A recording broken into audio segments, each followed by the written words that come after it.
I've worked night shifts most of my adult life. The kind of jobs that end when everyone else is just waking up.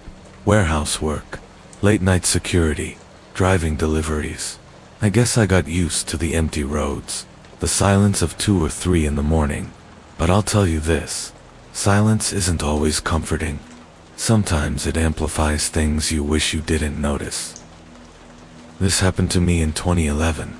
I was living in Kalamazoo at the time, working at a plant that ran 24 hours. My shift ended around 2:30 a.m. I'd usually stop for gas or coffee, then drive the 20 minutes home on mostly empty back roads. That night was colder than usual, the kind of night where the frost lingers, even after the sun comes up. My car was an old '97 Taurus with a heater that took forever to kick in. So, I bundled up, coffee steaming in the cup holder, and started down the same route I always took. The first time I saw it, I brushed it off. Just a flicker. Passing under a streetlight, I caught a glimpse in the rearview mirror, like the faint outline of someone sitting in the back seat. My heart gave a little kick, but I told myself it was nothing. Shadows, reflections, whatever. But then it happened again at the next light, and the next. Each time I drove under one of those overhead lamps, the glow would cut through the car, and in that split second, there it was again, a silhouette, a head, shoulders, sitting directly behind me. Now, I need you to understand something. I'm not the kind of person who jumps to ghosts or supernatural explanations. My first thought was, I'm overtired. Maybe I didn't sleep enough before my shift. Maybe it's the coffee messing with me. But that didn't explain why it only appeared under the streetlights. I kept driving, trying not to look. But the human brain has a way of pulling your eyes exactly where you don't want them. Every mile marker, every light overhead, I was checking the mirror. Sometimes the shape looked clearer than others, like someone leaning forward slightly, watching me. By the time I got close to the stretch of road that led to my house, my hands were slick on the steering wheel. I couldn't convince myself it was just in my head anymore. My chest felt tight, like the air in the car had changed, heavier somehow. I pulled into a gas station, one of those 24-hour places where the attendant sits half asleep behind bulletproof glass. I parked under the bright lights, engine still running, and forced myself to turn around. No one was there. The back seat was empty. My jacket was crumpled on one side, a fast food bag on the other. That was it. I laughed under my breath, more from nerves than anything. Sat there a while, sipping cold coffee, convincing myself I'd been spooking myself for nothing. Eventually, I pulled back out onto the road. But the moment I passed under the next streetlight, the shape was there again. Clearer this time. A solid mass, darker than the rest of the car, right where a passenger's body would be. I remember whispering out loud, "What the hell do you want?" My voice cracked when I said it. I didn't get an answer. Just that weight in the car with me, pressing down, like an invisible passenger leaning close. The last mile to my place felt like the longest drive of my life. I tried not to look, but every light, every shadow, kept showing me the same thing. I was not alone in that car. When I pulled into my driveway, I didn't shut the car off right away. I sat there with my hands gripping the wheel, forcing myself to breathe steady. Then, I did the stupid thing you only do when you're half scared out of your mind. I turned around slowly to face it head on. Empty, again. But the seat cushion told a different story. The indentation was there. The exact dip you'd see if someone had been sitting there the whole ride. I couldn't move at first. Just sat there, staring at it. My breath fogged the inside of the windshield, and I swear I felt warmth on the back of my neck, like someone exhaling inches from me.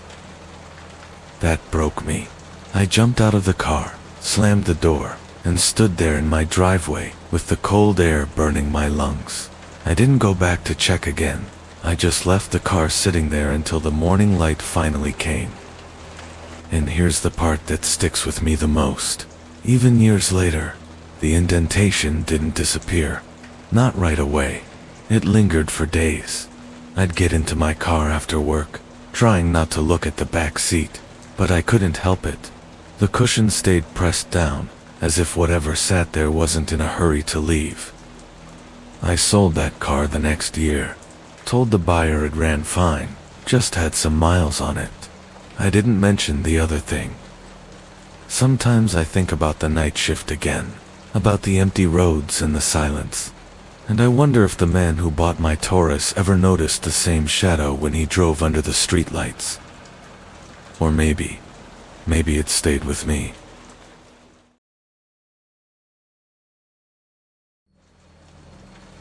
I grew up in the kind of place where neighbors weren't just far away, they were basically invisible. My parents bought a small farmhouse when I was in high school, tucked off a county road in rural Michigan. We had fields on 3 sides, and a patch of woods in the back that always looked darker than it should. If you walked far enough through those trees, you'd eventually hit another property, but I never saw the people who lived there. By the time this happened, I was 24. My parents had moved into town, and I was renting the house from them. It seemed practical, cheap rent, a place I already knew, and quiet enough that I could work from home without distraction. The quiet though? That quiet gets heavy when you're by yourself. I'd just gotten back from a late shift at my part-time job at a diner. It was one of those nights where everything seemed off balance. Customers crankier than usual, a fight breaking out in the parking lot, tips lousy. I got home around 1:30 in the morning, bone tired. I made some tea, curled up on the couch, and turned on the TV just to have sound in the house. By 2 o'clock, I was dozing off. That's when the first knock came. It wasn't a gentle tap. It was frantic, sharp. 3 hard raps on the front door like someone needed help right that second. My whole body jolted awake. The dog, my parents' old retriever, shot up and started barking like crazy, paws scratching at the hardwood. I froze for a second, staring at the door. Nobody should be out here at this hour. We didn't get visitors during the day, much less the middle of the night. I got up, heart thudding, and approached the door. Our farmhouse had one of those old brass peepholes set too high, so I had to stand on my toes a little to look out. Nothing. The porch light was on, the swing creaking gently in the wind, but no one stood there. I stayed like that for a long moment, waiting. Then, just as I started to ease back, it happened again. 3 more frantic knocks. This time, not at the front door, at the side door, near the kitchen. The dog went berserk again, nails clicking as he ran back and forth. That side door didn't even have a peephole. I had to flip the kitchen light on and squint through the window above the sink. But just like before, nothing. Porch empty, yard empty. I told myself it was some stupid prank, maybe kids messing around. But the nearest house was half a mile away, and no one was going to run that distance between knocks. The 3rd time came fast. 3 loud bangs, rattling the back door that led out toward the woods. That's when the fear really set in. My whole body was shaking. I grabbed my phone, dialed 911, and kept the operator on the line as I moved back toward the living room. While I was talking, while I was trying to explain what was happening, it started again. Knock, knock, knock. The front door this time, then the side, then the back. One after the other, circling the house. Always 3 sharp knocks. Always when I got close enough to hear them clearly, but never when I was looking directly at the door. The dog had stopped barking by then. He was pressed against my legs, whining low, ears pinned flat. I think that scared me more than the knocks themselves. The dispatcher said a deputy was on the way, but out there, on the way meant at least 20 minutes. Those 20 minutes stretched like an hour. I kept every light in the house on, pacing from one end to the other. My eyes kept flicking to the windows, expecting to see someone staring in. Every creak of the old house sounded like footsteps. Every shadow in the yard looked like a figure. And the knocking, it didn't stop. It slowed sometimes, paused for a minute or two, then came back, harder, at another door. Never the same one twice in a row. By the time I saw headlights pulling down the driveway, I was crying. I didn't even realize it until I felt the tears on my face. The deputy did a full sweep of the property. He checked the fields, the porch, even walked into the edge of the woods with his flashlight. Nothing. No footprints in the dirt. No tire tracks. No signs that anyone had been there.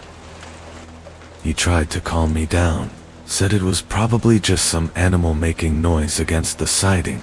But animals don't knock 3 times, moving from door to door. Animals don't make my dog whimper like that. After he left, I didn't sleep at all. I sat up until sunrise, with every light on, every curtain drawn tight. It never happened again, at least not like that. But sometimes, even now, if I stay in that house too long by myself, I'll hear little sounds at the door, soft taps, just once or twice. I never open it. I never look anymore. Because I learned something that night. If someone really needed help, they wouldn't hide from the light. And if it wasn't someone, then I don't want to know what it was trying to get in.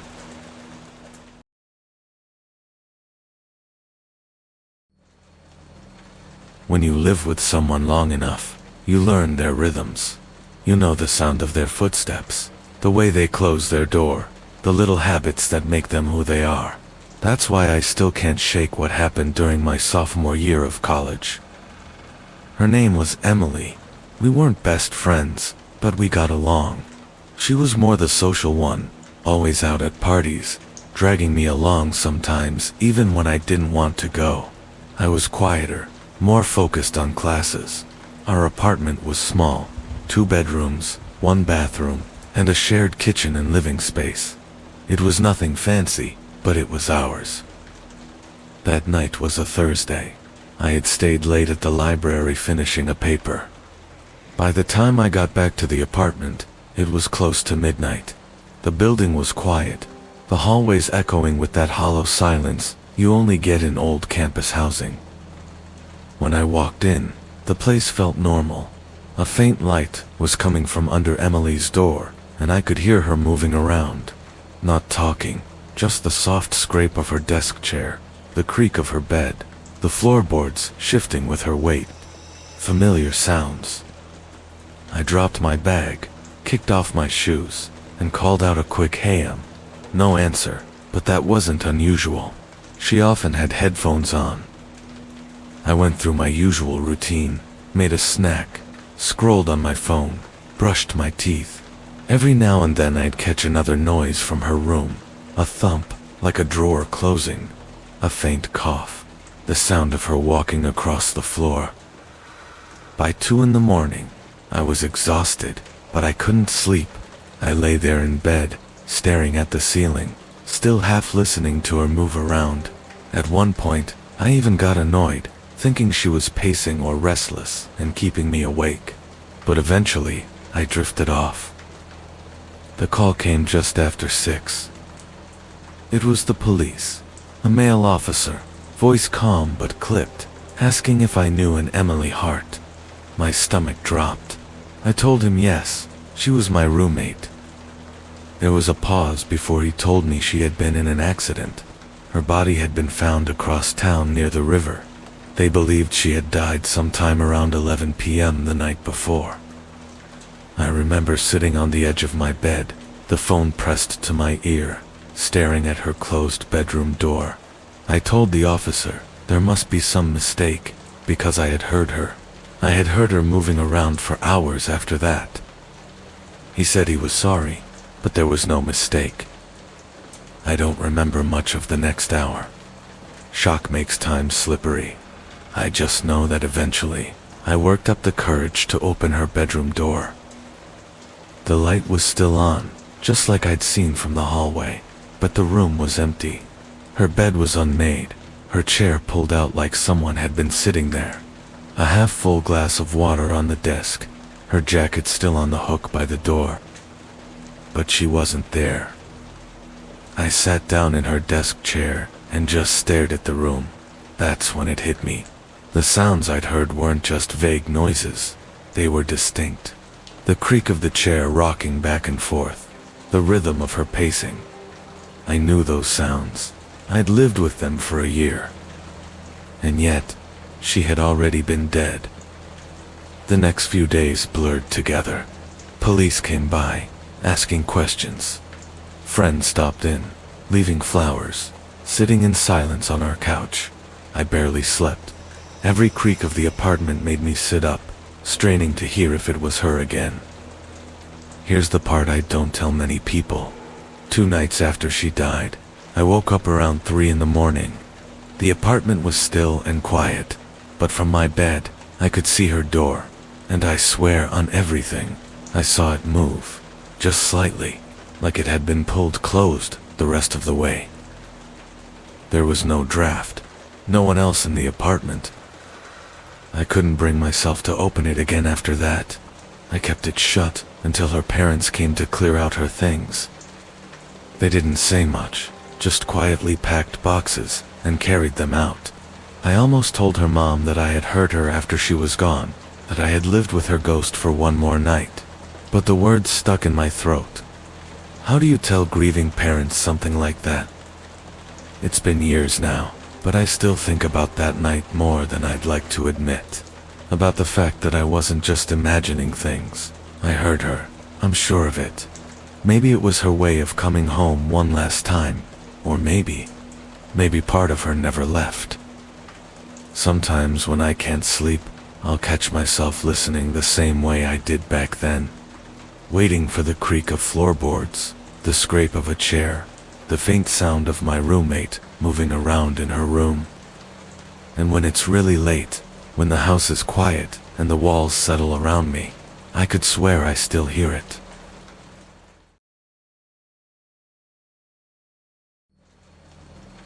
My wife and I became parents in 2016.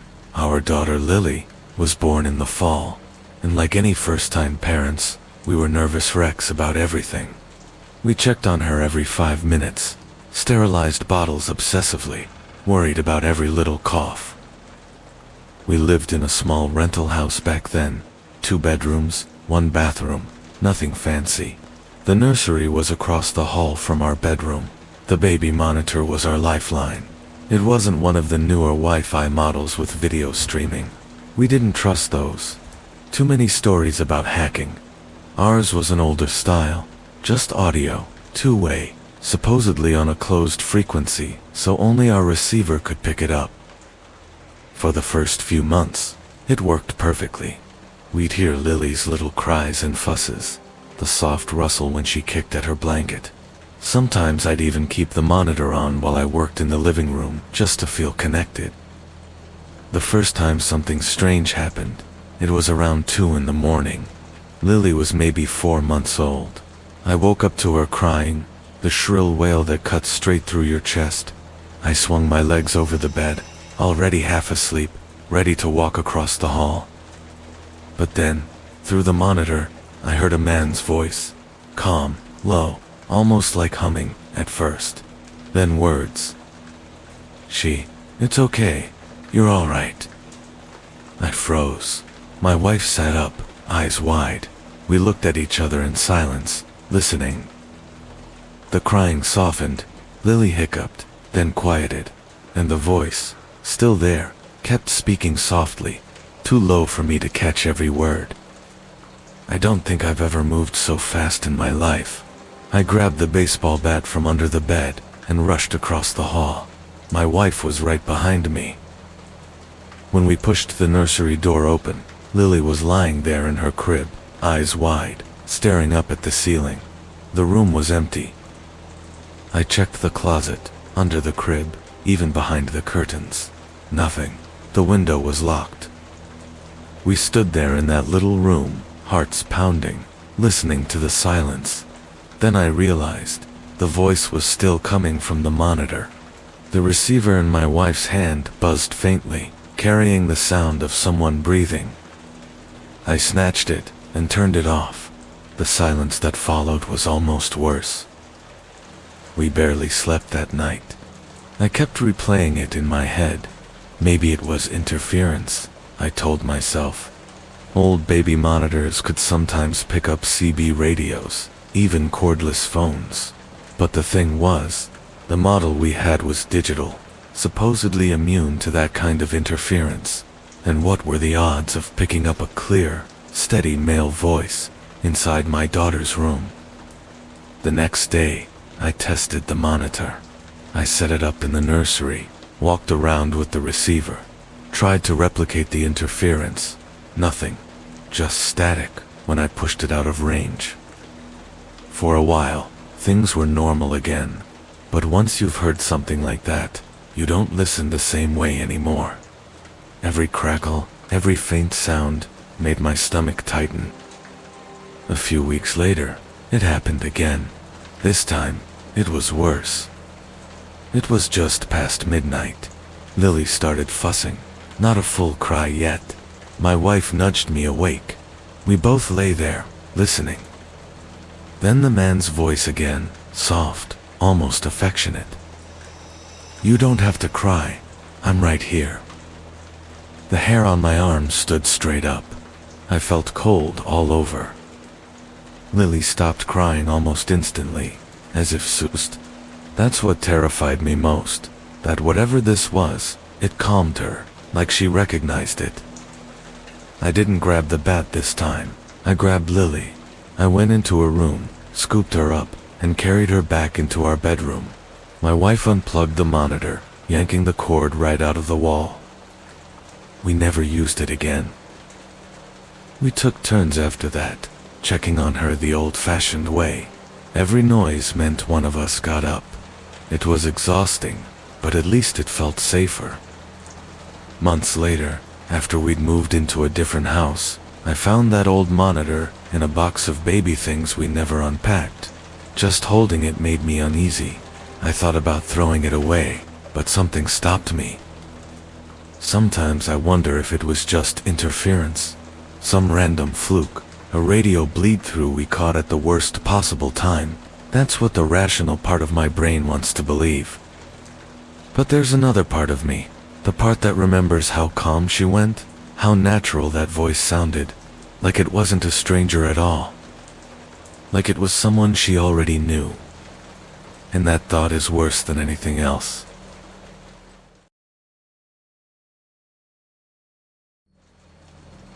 I worked in downtown Chicago for a small marketing firm. It wasn't glamorous, but it paid the bills, and I liked the energy of the city during the day. Nights were different. After the office emptied, and the streets emptied with it, the city felt enormous, hollow, and strangely quiet. That night, I stayed late to finish a client pitch. My boss had insisted it be perfect, and by the time I left, the office was dark except for the cleaning crew pushing their carts down the hall. My phone battery was low, my purse light, and I just wanted to get home. I stepped out onto the sidewalk and waved down the first cab that came. It was a beat-up yellow Ford Crown Victoria, a little older than most cabs I'd seen, but the meter clicked and the driver nodded at me. I slid into the back seat and gave him my address. At first, everything seemed normal. He didn't make small talk, which I appreciated, and the city lights passed by in a blur. But after a few blocks, I noticed he wasn't following the usual route. He took a left where I expected a right, then another left that led onto streets I didn't recognize. I tapped the partition. "Are you sure you know the way?" He didn't answer, just kept driving, eyes forward, hands tight on the wheel. My heart started pounding. I pulled out my phone and opened the GPS app. We were heading away from my neighborhood, out of the city. Every turn took us farther into a part of town I didn't know, a place with abandoned warehouses, cracked sidewalks, and no streetlights. "Sir, this isn't the way to my place," I said. my voice shaking. He glanced at me briefly in the rearview mirror, a small, unsettling smile tugging at his mouth, but he didn't slow down or explain. I considered asking him to pull over, but the streets were empty, no people around. The feeling in my gut told me that if I made a scene, it might provoke him, so I stayed quiet, my hands clutching my bag. We drove for what felt like forever. I tried calling 911, but the signal kept cutting out. I opened the door to try signaling another car, but he locked it. Panic set in. I felt my chest tighten, breaths shallow, every instinct screaming at me to run. My mind went through the headlines I'd read about rideshare attacks, abductions, and women disappearing. I tried to keep calm, thinking of ways to escape. Then, I saw it. A small gas station up ahead, its neon sign flickering. I waited until we were close, and said sharply, "Stop at the gas station. I need to use the restroom." He hesitated, but then he pulled in slowly. As soon as the car stopped, I yanked the door open and bolted toward the brightly lit entrance. My legs felt like lead, my heart hammering so hard I thought it might burst through my chest. I ran inside, gasping, and told the cashier what had happened. He didn't hesitate. He called the police right away and stayed near me until the squad arrived. A few minutes later, they tracked the cab using the license plate, or rather, they couldn't. The number was unregistered, no company, no record of a driver, no trace. The car was stolen. The police asked me if I remembered the driver's face, and I did, too well. Sharp eyes, a crooked grin, and this strange calmness, like he knew exactly what he was doing and enjoyed it. I gave them the description, but they warned me that without a registered cab, finding him would be nearly impossible. I went home that night in a real taxi, my hands shaking so badly I could barely hold the door. I didn't sleep. Every sound outside my apartment, the clatter of a garbage truck, a distant siren, made me jump. I kept imagining him waiting in the shadows, just watching. 4 weeks afterward, I took the train instead of cabs, even if it made me late. I avoided street corners at night.